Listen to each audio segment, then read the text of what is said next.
इस वीडियो को देखने से पहले मैं आपसे कुछ पूछना चाहता हूँ। अगर आपको लगता है कि मेरे अंदर ये सभी चीज़ें हैं तो आप इस वीडियो को वहीं छोड़ देना। लेकिन अगर आपको लगता है कि मेरे अंदर ये चीज़ें नहीं हैं तो इस वीडियो को आखिर तक ज़रूर देखना, क्योंकि इसके बाद आप एक अलग ही इंसान बन चुके होगे और आप इस दुनिया को एक अलग ही नज़र से देखना स्टार्ट कर दोगे। तो मैं आपसे वो प्रश्न पूछना स्टार्ट करता हूँ, क्या आप अपनी ज़िंदगी में पूरी तरह से संतुष्ट हैं?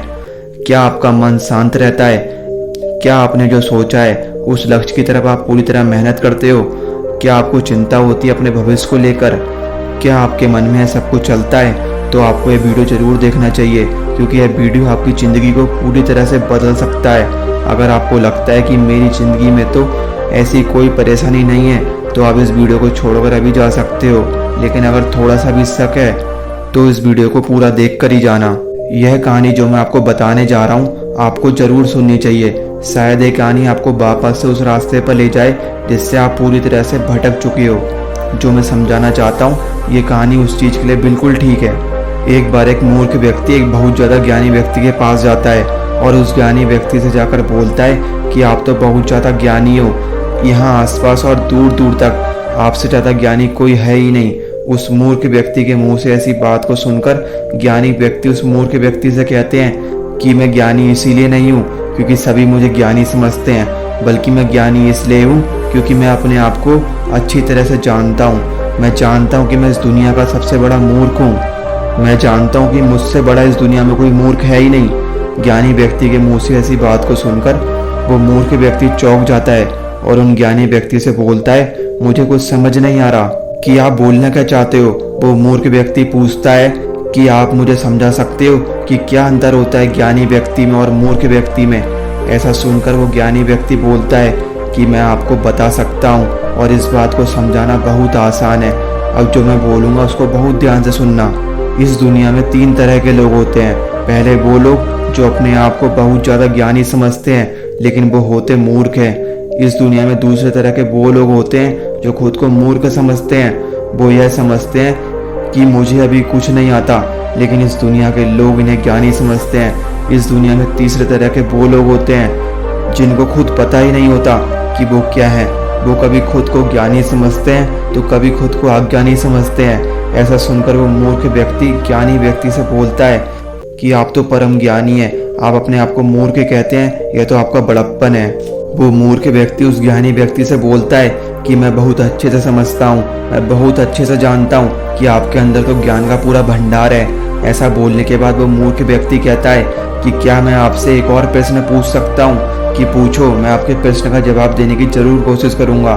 फिर वो व्यक्ति उस ज्ञानी व्यक्ति से कहता है कि मैं अपनी मूर्खता के कारण बहुत ज़्यादा दुखी हूँ, मैं इस मूर्खता से छुटकारा कैसे पा सकता हूँ? आप प्लीज़ मेरे इस प्रश्न का आंसर जरूर दें।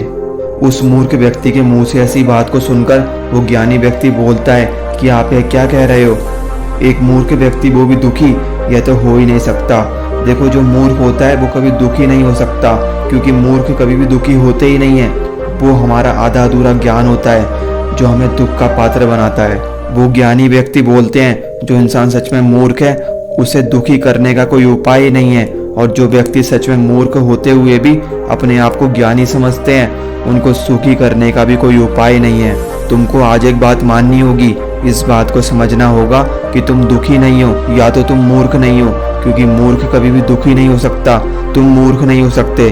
तुमने मुझसे जो प्रश्न पूछे हैं उससे लगता है कि तुम उस लेवल पर हो जो मूर्ख और ज्ञानी के बीच में होता है। मतलब तुम ना तो पूरी तरह से मूर्ख हो और ना ही पूरी तरह से ज्ञानी, और तुम्हारी जिंदगी में दुखी होने का भी सबसे बड़ा कारण यही है। तो ऐसा सुनकर वो मूर्ख व्यक्ति बोलता है, हाँ हो सकता है मैं मूर्ख और ज्ञानी के बीच में हूँ। अब आप ही मुझे कृपा करके कोई रास्ता दिखाइए कि मुझे क्या करना चाहिए। वो ज्ञानी व्यक्ति उस मूर्ख व्यक्ति से पूछते हैं कि अभी तुम्हारे शरीर में कहीं पर दर्द हो रहा है? वो मूर्ख व्यक्ति बोलता है, नहीं हो रहा। वो ज्ञानी व्यक्ति पूछते हैं, क्या तुम सही से सांस ले पा रहे हो? वो मूर्ख व्यक्ति बोलता है, हाँ मैं ठीक से सांस ले पा रहा हूँ। वो ज्ञानी व्यक्ति मूर्ख व्यक्ति से कहते हैं कि फिर तो तुम्हें दुख कैसे छू सकता है जब तुम पूरी तरह से स्वस्थ हो, तुम्हारा शरीर में कहीं पर भी दर्द नहीं हो रहा, तुम सांस ठीक से ले पा रहे हो। वो मूर्ख व्यक्ति ज्ञानी व्यक्ति से कहता है, यह दुख मेरे शरीर का नहीं है बल्कि यह तो मेरे मन का है। ज्ञानी व्यक्ति उस मूर्ख व्यक्ति से बोलता है कि तुम बस एक चुटकी बजाकर अपने सारे दुख को खत्म कर सकते हो, लेकिन तुम अपने दुख को खत्म करना ही नहीं चाह रहे हो।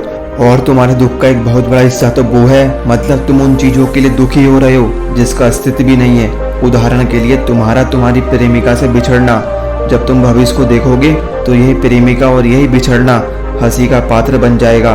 तुम खुद को अपने आप पर यह सोचकर हंसोगे कि तुम क्या कर रहे थे। लेकिन कुछ स्थितियों में दुख सही भी है। मान लो अगर तुम कुछ बहुत गलत करते हो और तुम्हें उसका पछतावा है, उस चीज के लिए दुख है, तो यह दुख सही है, यह दुख अच्छा है, क्योंकि यही दुख तुम्हें भविष्य में कुछ बड़ा गलत करने से रोकेगा। यही मानसिक दुख का आधार केवल और केवल तुम्हारी मान्यताएं हैं, तुम्हारी धारणाएं हैं। पहली धारणा, अज्ञानी व्यक्ति को खुशी तब मिलेगी जब कोई साथ होगा, और खुशी तब मिलेगी जब कोई साथ नहीं होगा। दूसरी धारणा, एक ज्ञानी व्यक्ति की धारणा है, तुमको खुशी तब मिलेगी जब कोई तुम्हारे साथ होगा, और खुशी तब भी मिलेगी जब कोई तुम्हारे साथ नहीं होगा। अगर अपने अंदर के दुख को खत्म करना चाहते हो तो अपने अंदर इन दोनों चीजों को उतार लो। पहला शारीरिक कर्म और दूसरा मानसिक अकर्म। शारीरिक कर्म का मतलब है कि ऐसा काम जिसकी वजह से तुम्हारा शरीर आराम को छोड़कर काम करे, श्रम करे, और मानसिक अकर्म का मतलब है ध्यान। अब आप इस म्यूजिक को सुनिए और अपने माइंड को शांत करिए।